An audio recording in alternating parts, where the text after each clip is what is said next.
Morning friends, मैं doctor Suman Sharma आज आपके साथ डायबिटीज़ की कम्प्लिकेशन की जानकारी शेयर करने आई हूँ। फ्रेंड्स, इस टाइम जो है हमारे 74 मिलियन लोग जो हैं वो डायबिटीज़ से ग्रस्त हैं और 80 मिलियन जो हैं वो प्री डायबिटिक हैं।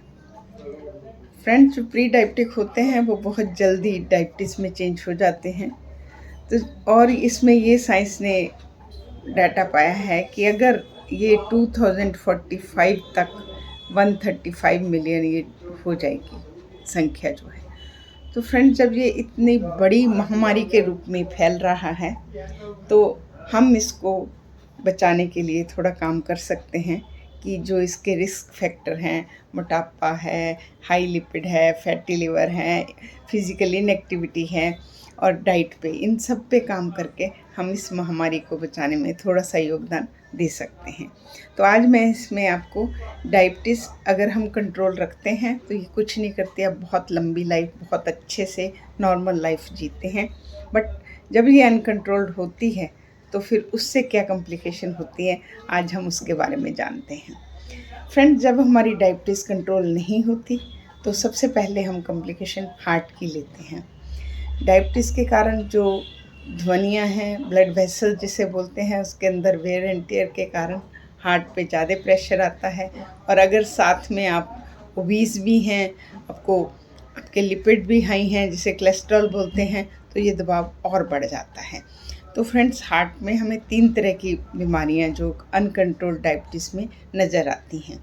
कार्डिक मायोपैथी बोलते हैं, जो हार्ट के मसल की बीमारी होती है। कॉर्नरी आर्टरी डिजीज़ होती है, जो धमनियों की बीमारी होती है। और हाइपरटेंसिव हार्ट डिजीज़ होती है, जो कि हमारा ड्यू टू प्रेशर रहता है, उससे हार्ट डिजीज़ होती है। तो इस सब को बचाने के लिए हम लोगों को अपनी शुगर को कंट्रोल करना चाहिए। दूसरा नंबर फ्रेंड्स किडनीज़ का आता है। ऑल ओवर द वर्ल्ड अगर जितना भी किडनी के केसेस देखे गए हैं उसमें नंबर 1 डायबिटीज़ का ही देखा जाता है। डायबिटीज़ के कारण हमारी किडनी की जो छन्नी है, जो हमारी इम्प्योरिटीज़ को बाहर करती है और हमारे ब्लड को प्योर करके दोबारा रिसर्कुलेट करते हैं, वो हमारी जो फ़िल्टर है वो डैमेज हो जाता है। डैमेज होने से हमारी किडनी इफ़ेक्ट होती है। 50% तक हमें पता नहीं चलता हमारी किडनी ख़राब है। 50% के ऊपर होने पे हम डॉक्टर पे जाते हैं तो उससे फिर हमें दिक्कत आती है। तो अगर हम अपनी शुगर कंट्रोल रखें तो हम किडनी से भी बच सकते हैं। उसके बाद फ्रेंड्स बात करते हैं आइज़ की। आइज़ पे शुगर का डायरेक्ट इफ़ेक्ट होता है।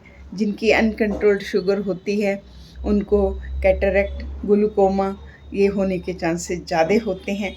और इससे भी ज़्यादा डायबिटिक रेटिनोपैथी, हमारी आँख में अंदर एक रेटिना है जिसे आम भाषा में पर्दा बोलते हैं, तो उस पे डायबिटीज़ जो है सीधा अफेक्ट करती है। तो जब आप डॉक्टर पे जाते हैं तो डॉक्टर बोलते हैं कि आपका जो पर्दा है उस पे जो फ़ोटो बनती है वो नहीं बन रही, आपकी जो विज़न है इम्पेयर हो जाती है और ब्लाइंड भी हो सकती है। तो फ्रेंड्स, डायबिटीज़ अनकंट्रोल्ड से ये होता है, कंट्रोल से कुछ नहीं होता। तो आप अपने सारे फैक्टर्स पे काम करिए, अपनी डाइट पे ध्यान दीजिए, अपने उस पे। उसके बाद फ्रेंड्स आता है नंबर हमारा नर्वस स्ट्रोक्स। जब भी हम स्ट्रोक की बात करते हैं तो वो ब्रेन स्ट्रोक होता है। ब्रेन को सप्लाई करने वाली जो करोटिड आर्टरीज हैं उनमें तोड़फोड़ होने के कारण एथेरोस्क्लेरोसिस प्लेक्स हो जाते हैं, वो नैरो हो जाती हैं। ड्यू टू नैरोइंग कोई ना कोई टाइम ऐसा आता है जिस टाइम वो ब्लड के उस पार्ट की सप्लाई को बंद कर देती हैं। जब पर्टिकुलर पार्ट को हमारा ब्लड नहीं पहुंचता तो ब्रेन का वो हिस्सा जो है वो डैमेज हो जाता है। वो ये उसको ब्रेन को परमानेंट डैमेज करने की भी क्षमता रखता है।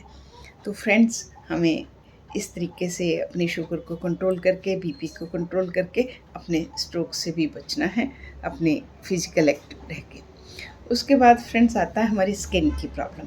जो अनकंट्रोल्ड डायबिटीज़ है वो स्किन के लिए हमें इचिंग और रेड स्किन और बॉयल्स, फंगस, इस तरह की बहुत ज़्यादा प्रॉब्लम देता है।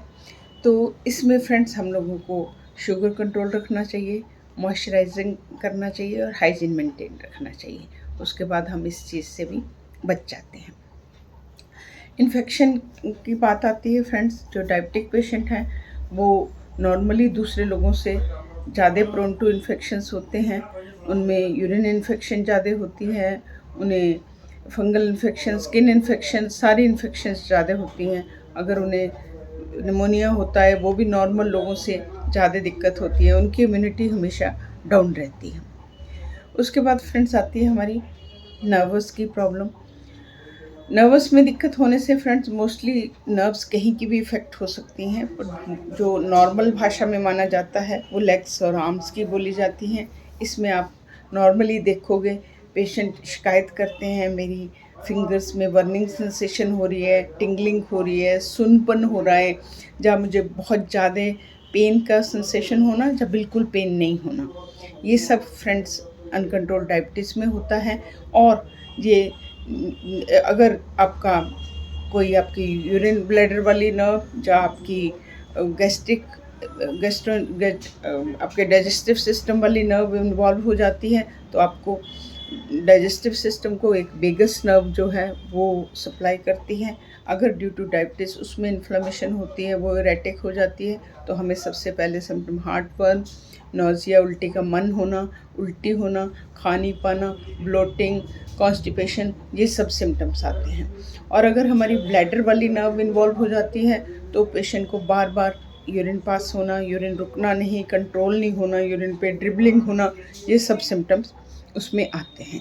और इसके आगे वो न्यूरोपैथी प्लस एथ्रोस्क्लेरोसिस, जो हमारी धमनियों में प्लेक्स हुए हैं, दोनों मिलके हमारे जो पैरों के लोअर लिम्स की अब उसको अफेक्ट करते हैं, उसमें डायबिटिक अल्सर होते हैं। और अगर हम इन चीज़ों को टाइमली और अच्छे से ना इसको केयर करें तो हमें सर्जन के पास जाना पड़ता है, और कभी कभी बिगड़े हुए डायबिटिक अल्सर जो हैं वो एम्पुटेशन की तरफ इशारा करते हैं। तो फ्रेंड्स, इस सब में ना जाके हमें अपनी डायबिटीज़ को कंट्रोल में रखना है। और उसके बाद फ्रेंड्स आता है हमारे ओरल सिस्टम पे डायबिटीज़ कैसे इफ़ेक्ट करती है, मैं आपको बता देती हूँ। नॉर्मल भाषा है कि जब भी आप दांत निकलवाने जाते हैं तो डॉक्टर बोलता है अपनी शुगर जांच कराइए, अगर आपकी शुगर ज़्यादा है तो हम आपका वो नहीं निकालेंगे। इसका मतलब देखिए क्या है फ्रेंड्स, जो डायबिटीज़ है वो हमारी ओरल हेल्थ को अफेक्ट करती है। इसमें हमें ओरल जो हमारे गम्स हैं वो लूज़ हो जाते हैं, ओरल कैविटी से ब्लीडिंग हो सकती है, स्वेलिंग हो सकती है। इस सब को ना हो, हमें अगर हम डायबिटीज़ है, एक तो हम डायबिटीज़ कंट्रोल रखें, दूसरा हमें अपने ओरल हाइजीन का बहुत ध्यान रखना चाहिए। हमें इसकी क्लीनिंग, ब्रशिंग, रिंजिंग, फ्लॉसिंग, आम लोग जो है वो फ्लॉसिंग नहीं करते।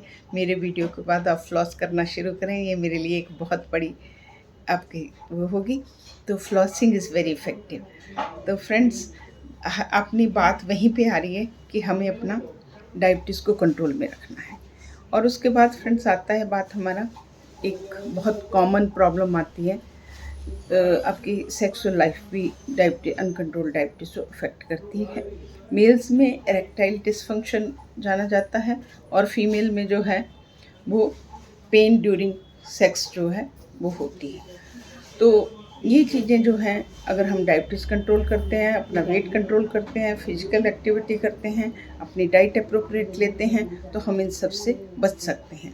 तो फ्रेंड्स, आइए इस महामारी से बचने के लिए हम सब एक साथ चलें। हम अपना वेट मेंटेन रखें, फिजिकल एक्टिविटी करें, अपने कोलेस्ट्रॉल को ठीक रखें, और अपनी लेस कार्बोहाइड्रेट और हाई प्रोटीन डाइट लें। और इस तरीके से हम आगे बढ़ते हैं। इसी के साथ मैं आपसे विदा लेती हूँ और नई जानकारी के साथ फिर मिलती हूँ। नमस्कार।